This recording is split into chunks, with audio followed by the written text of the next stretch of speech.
Abadaza Health Center bafunye akaseko ku matama oluvannyuma lw'okumala ebbanga ng'ebikozesebwa ku ddwaliro lino byakkekwa. Harriet Kalemba omusawo ku ddwaliro lya Kyabadaza Health Center ategeeza nti babadde basanga obuzibu obw'amaanyi olw'okubulwa ekifo ekirungi abakyala we bazaalira ssaako n'obutaba na bitanda n'emifaliso. Era oluvannyuma lw'okutegeezebwako ku kizibu kino aba Rotary Club of Sunset Kampala baddukiridde eddwaliro lino n'obuyambi.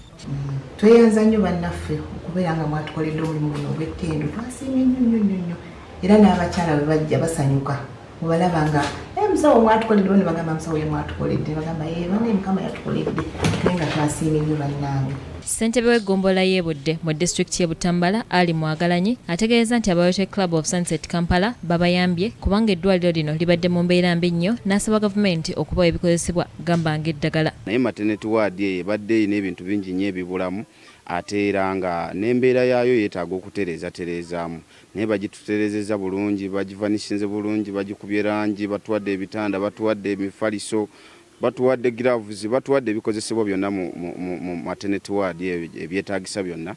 Yakulira Rotary Club of Sunset Kampala David Sempala ategeezezza nti basobodde okuzimbira abakyala we bazaalira kw'ossa n'okubaleetera ebitanda kwe bazaalira n'emifaliso.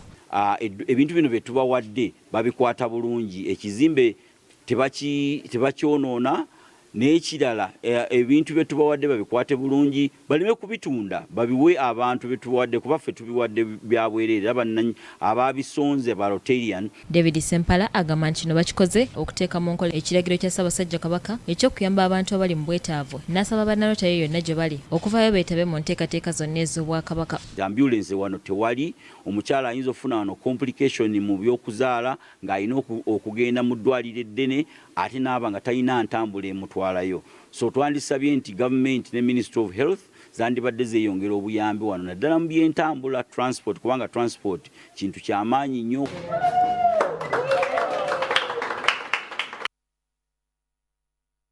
BBS telefayina eyaffe oli wakati mu mawulire gaffe.